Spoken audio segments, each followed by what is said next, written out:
Betapa hatiku. Puji Tuhan, yang terkasih sahabat yang menyaksikan tayangan lewat Facebook. Mohon maaf karena jaringan kurang baik, signalnya putus-putus, tapi tidak mengurangi kasih Kristus, karena tidak yang dapat menjauhkan kita dari kasih Kristus apapun keadaannya, termasuk signal juga yang kurang baik.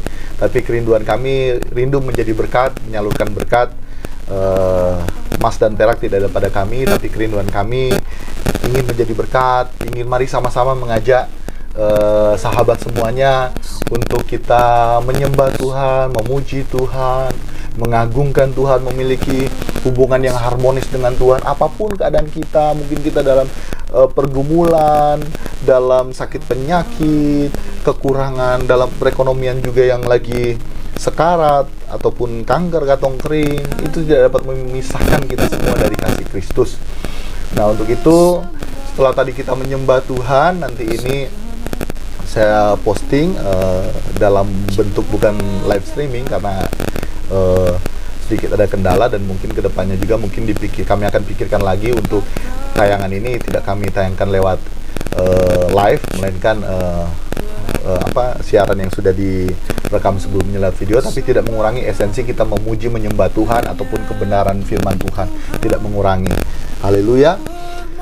Kita akan belajar mengenai mutlaknya hidup ya. Jadi dalam Kamus Besar Bahasa Indonesia, mutlak itu berarti tidak boleh tidak, atau itu harus ada gitu, oke?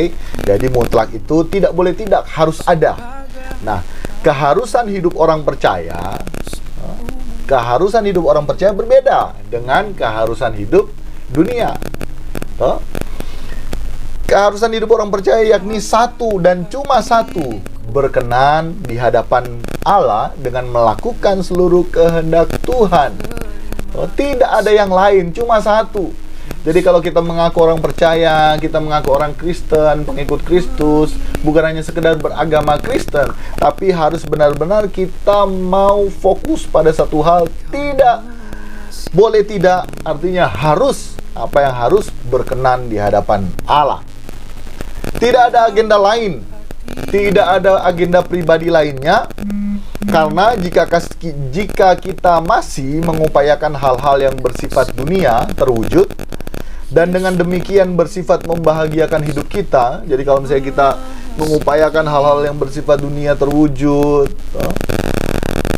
tapi karena hal tersebut terwujud kemudian itu membahagiakan kita, nah berarti kita tidak mencari perkenanan Allah. Justru masih memberi makan, justru itu masih memberi makan monster aku dalam diri saya dan saudara.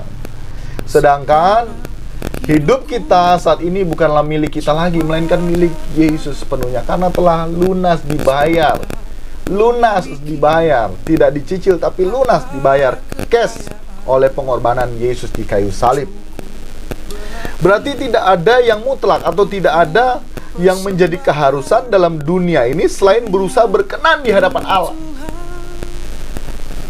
Kenapa tadi kita katakan keharusan hidup orang percaya berbeda dengan dunia? Karena ini kewajaran. Namanya banyak kita berpikir, oh, kita ini harus menikah, kita harus punya anak, kalau kita sakit harus sembuh, kalau misalnya kita tidak ada uang harus ada uang. Itu tidak mutlak, itu tidak menjadi keharusan.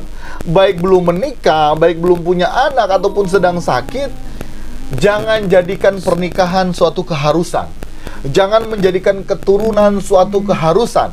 Ya tentu kalau sakit kita harus berusaha untuk sembuh dengan ke dokter, toh merubah pola makan, pola hidup yang baik, toh. Tapi jangan menjadikan kesembuhan itu suatu keharusan. Wow, tentu ada yang berpikir, kenapa demikian? Kenapa begitu Pak Pendeta? Kenapa begitu Pak Pendeta? Kenapa sakit kok ini boleh sembuh? Dengar baik, satu keharusan, satu kemutlakan hidup, yaitu apa? Berkenan di hadapan Bapa di sorga. Nanti kita akan kasih jawabannya. Apapun tidak mutlak atau tidak harus. Jadi apapun itu tidak mutlak atau tidak menjadi keharusan, kecuali satu, yakni apa? Berusaha, berjuang, berkenan di hadapan Bapa dengan melakukan kehendak Bapa. Artinya apa? Artinya dalam segala hal, baik yang kita pikirkan, baik yang kita rasakan, yang kita kehendaki, selalu sesuai dengan pikiran, perasaan, kehendak Roh Kudus atau Roh Bapa dalam diri kita yang Tuhan telah berikan. Apalagi kita baru saja memperingati atau memaknai Pentakosta 10 hari ketuhanan Roh Kudus. Kita menyadari benar bahwa Roh Kudus ada dalam diri kita masing-masing. Dan disitulah Roh Kudus seringkali berbicara apa yang dikehendaki oleh Bapa di sorga. Kita harus benar-benar hidup kita ini bisa dinikmati Tuhan. Toh? Jadi jangan kita pikir hidup kita ini suka-suka kita. Tadi kita katakan mau menikah, mau punya anak, tidak punya anak, itu bukan suatu keharusan. Mau sakit, mau sembuh, itu bukan suatu keharusan. Tapi dengar baik, bukan berarti kemudian bukan berarti dengan demikian Tuhan tidak tahu apa yang kita butuhkan. Ini jawabannya, Pak Pendeta. Terus kalau misalnya tidak merupakan satu keharusan, sakit, sembuh, bagaimana itu? Terus bagaimana? Nah, jawabannya adalah bukan berarti Tuhan tidak tahu apa yang kita butuhkan. Bukan berarti Tuhan tidak tahu kita perlu itu kesembuhan. Apakah itu jodoh, anak, kesembuhan, atau apapun, bukan berarti Tuhan tidak tahu. Bahkan dalam Matius 6 ayat 32-33 dikatakan semua itu dicari oleh bangsa-bangsa yang tidak mengenal Allah. Akan tetapi Bapamu yang di sorga tahu bahwa kamu memerlukan semuanya itu. Tetapi apa? Carilah dahulu kerajaan Allah. Carilah dahulu kerajaan Allah dan kebenarannya, maka semuanya itu akan ditambahkan kepadamu.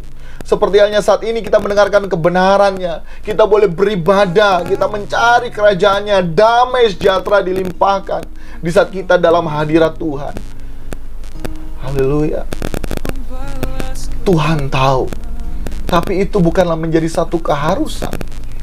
Kita sering menyanyi, sekarang hidupku telah ditebus oleh kuasa darah yang kudus, karena hidupku bukan milikku lagi. Apapun yang Tuhan mau inginkan, apapun yang Tuhan mau lakukan, asalkan Tuhan ku puas, semua ku relakan. Bayangkan, itu komitmen kita loh kepada Tuhan. Semua ku relakan, namanya dimuliakan. Lanjutnya apa? Suka-sukamu Tuhan, suka-sukamu Tuhan. Tuhan kasih, Tuhan izinkan sakit, Tuhan belum apa-apa. Seharusnya itu merenungkan. Saya mau katakan, sahabat, saya mau katakan, setiap kesulitan yang terjadi dalam hidup saya dan saudara, termasuk sakit penyakit, itu sebetulnya mendewasakan saya dan saudara. Mungkin di balik kita sakit, ada sesuatu hal yang kita perbuat tidak berkenan di hadapan Tuhan. Mungkin di balik sakit ada lalai kita karena tidak menjaga kesehatan. Kita tidak bertanggung jawab, pola makan tidak teratur, pola hidup yang berantakan. Itu harus dirubah, bertanggung jawab. Tapi prinsipnya Allah tahu apa yang kita butuhkan. Tuh, Allah tahu yang kita butuhkan. Mau ada jodoh kayaknya, ada jodoh kayak. Oh, mau ada keturunan, belum ada keturunan, atau bahkan yang ada keturunan. Suka-sukamu Tuhan. Amin. Suka-sukamu Tuhan. Nah, untuk berkenan di hadapan Allah, tentu kita harus mengenal Bapa. Kita harus mengenal Allah. Seperti halnya Tuhan Yesus, dia mengenal Bapa yang luar biasa. Seperti halnya Paulus dalam Filipi 3 ayat 10-11, yang ku kehendaki ialah mengenal dia dan kuasa kebangkitannya dan persekutuan dalam penderitaannya, di mana aku menjadi serupa dengan dia dalam kematiannya. Di mana Paulus menjadi serupa dengan Yesus dalam kematian Yesus. Artinya apa? Apakah ada kebahagiaan tanda kutip? Karena di dalam Tuhan itu bahagia, tidak ada yang namanya musibah. Karena apa? Allah turut bekerja dalam segala hal mendatangkan kebaikan. Bro, sis, om, tante, oma, opa, sahabat, Allah turut bekerja mendatangkan kebaikan. Nah, Paulus ini yang dia kehendaki mengenal Tuhan, di mana aku menjadi serupa dengan dia dalam, kita harus serupa. Kita harus serupa dengan dia dalam kematiannya, dalam penderitaannya, supaya aku akhirnya beroleh kebangkitan dari antara orang mati. Luar biasa. Nah, Paulus adalah salah satu contoh dari beberapa tokoh Alkitab yang patut kita contohi dalam kehidupan kita. Jadi seperti halnya Rasul Paulus dalam suratnya kepada jemaat di Filipi, itu saat ini berbicara kepada kita semua. Mari kita mau menghendaki mengenal dia, yang otomatis kalau kita mau berusaha mengenal dia, kehendak Tuhan. Kehendak Tuhan. Selanjutnya selain Paulus ada juga saya mau angkat Ayub. Tahu enggak? Dalam Ayub 1 ayat 1, Ayub dikatakan apa? Orangnya saleh, jujur, takut Tuhan, menjauhi kejahatan. Tapi tahu enggak? Dia lakukan itu hanya berdasarkan apa kata orang. Dia tahu Tuhan berdasarkan apa kata orang. Apa kata orang? Kata orang Tuhan itu katanya, tapi dia saleh, dia jujur di antara yang lainnya umat saat itu. Dia takut akan Allah dan menjauhi kejahatan. Bisa baca Ayub, apa yang Ayub lakukan di saat anak-anaknya melakukan kejahatan. Tapi apa? Habis semua. Tapi karena semuanya habis, nah di dalam Ayub 42 ayat yang kelima dikatakan, hanya dari kata orang saja aku mendengar engkau, tetapi sekarang mataku sendiri memandang engkau. Seringkali banyak ya pergumulan, permasalahan itu Tuhan izinkan terjadi. Supaya apa? Supaya kita betul-betul mengenal dia, agar kita boleh menjadi serupa, seperti hanya tadi Paulus katakan, agar kita boleh menjadi serupa dengan dia dalam kematiannya, dalam penderitaannya. Karena ini disebut dengan ikut Yesus itu sangkal diri, pikul salib. Termasuk apa? Melepas segalanya, karena tidak ada kepemilikan dalam diri orang. Oke, mungkin rumah yang kita tinggali, sertifikat atas nama kita, ataupun istri, ataupun papa, mama, tapi itu sementara, bisa berpindah-pindah tangan. Status kita yang benar adalah kewargaan surga. Kita adalah warga anggota kerajaan surga. Nah, harus bertindak seperti halnya kita warga kerajaan surga. Harus bertindak. Ini Ayub luar biasa ya. Ayub luar biasa. Karena ini Ayub kisah Ayub ini patut dicontohi dalam artian begini. Dalam kehidupan saya dan saudara, tanpa kita sadari, saya tidak bermaksud untuk menghakimi, enggak. Tapi mari kita merenungkan bersama. Kita kenal Tuhan itu dari apa? Ikut Tuhan jangan pada saat Yesus memberi makan 5.000 orang. Ikut Tuhan jangan hanya pada saat Yesus membangkitkan orang mati, Yesus memberikan kesembuhan. Ikut Tuhan itu, mari sama-sama kita ikut Tuhan. Jalan-jalan Via Dolorosa yang dia lalui, penderitaan yang dia alami, pikul salib, bahkan mati sekalipun di kayu salib. Kita harus bersedia ikut Tuhan sampai tahap itu. Jangan hanya sekedar pemenuhan kebutuhan-kebutuhan lahiriah. Wah, gawat. Gawat. Nah, saya tidak bermaksud sekali lagi menghakimi, tapi ini menjadi perenungan bersama. Kalaupun firman Tuhan datang saat ini seperti itu, ini menjadi suatu motivasi bagi saya dan saudara untuk kita berubah, berkenan di hadapan Bapa di sorga. Haleluya. Jadi, melalui pergumulan yang Allah izinkan dalam kehidupan saya dan saudara, kita ini mengalami Tuhan. Jadi seringkali Tuhan itu memang izinkan pergumulan terjadi, belum dapat jodoh, belum dapat keturunan, sakit belum sembuh, baik itu kita ataupun siapapun. Tujuannya apa? Tujuannya itu untuk mendewasakan saya dan saudara, dan itu berkat loh. Itu berkat.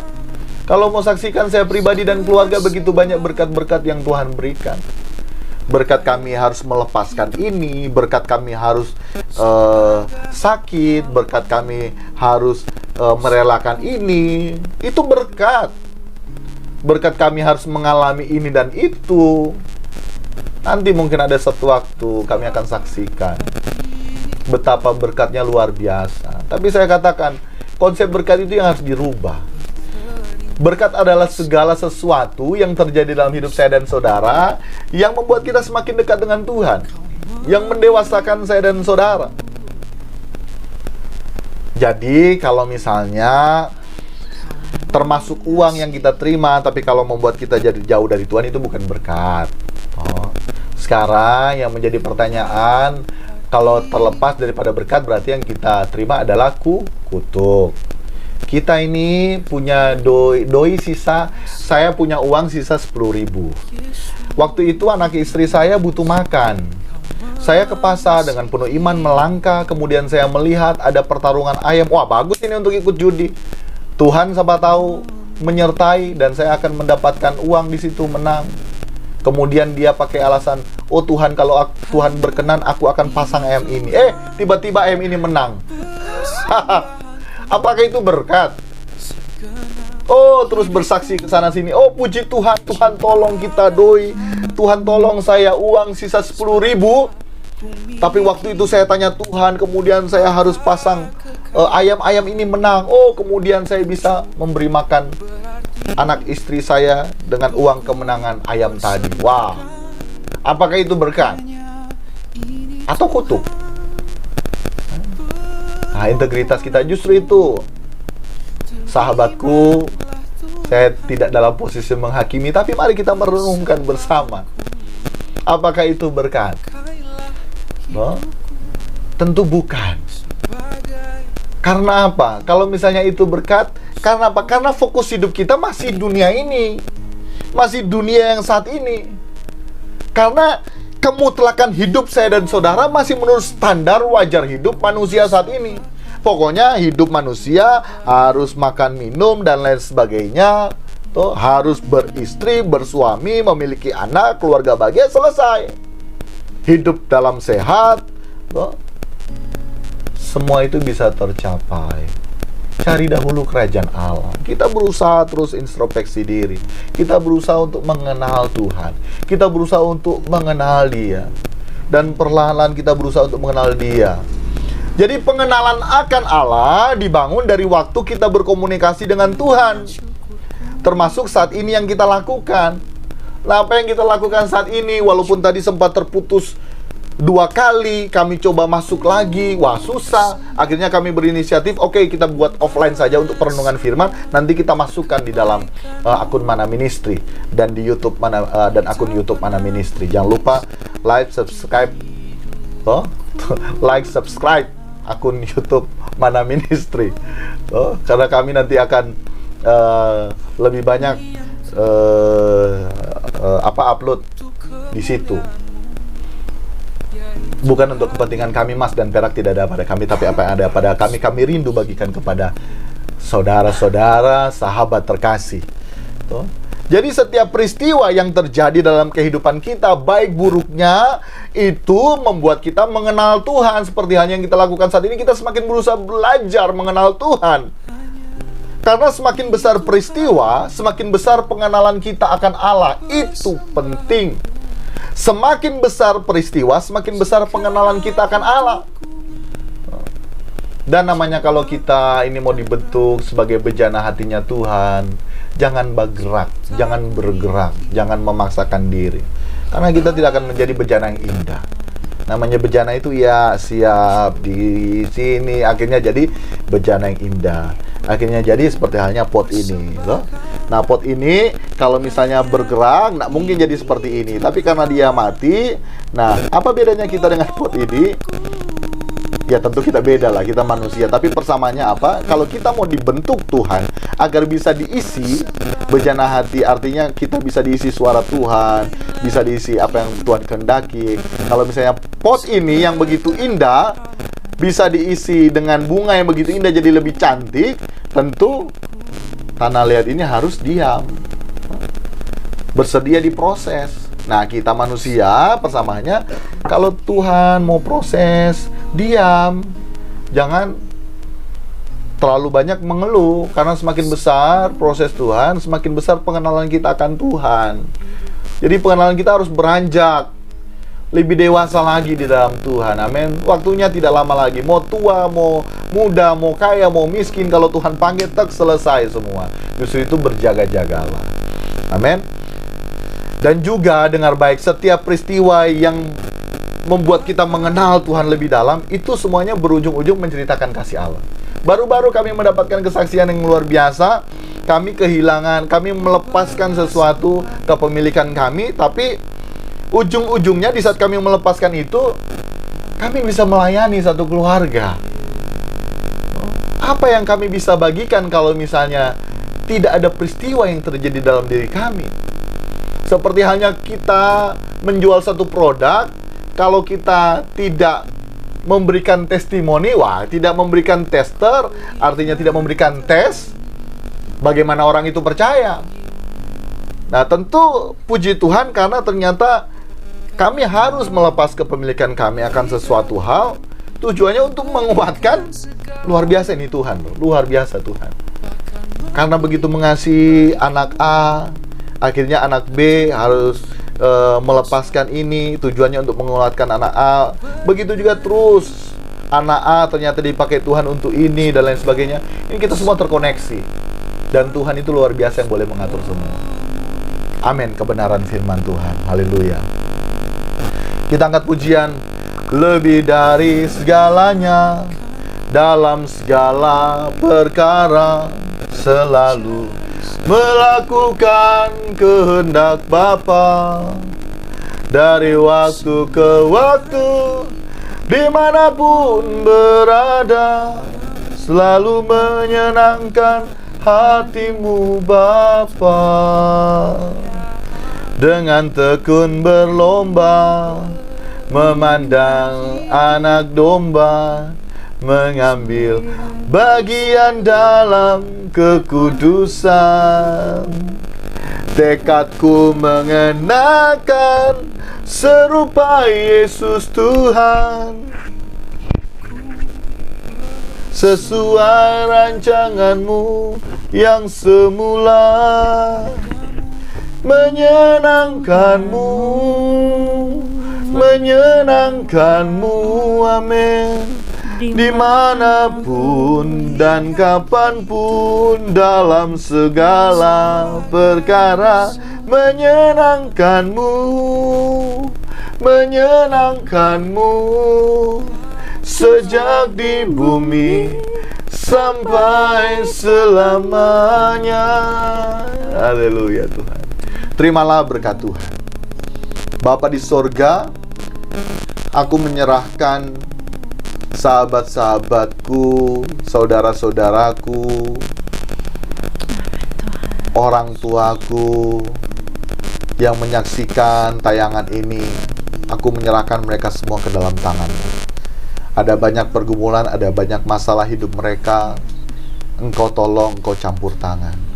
Tapi itu tidak harus, itu tidak mutlak. Yang mutlak bagaimana kami mau berkenan di atas segalanya, bagaimana kami mau berkenan di hadapan di dalam nama Tuhan Yesus Kristus.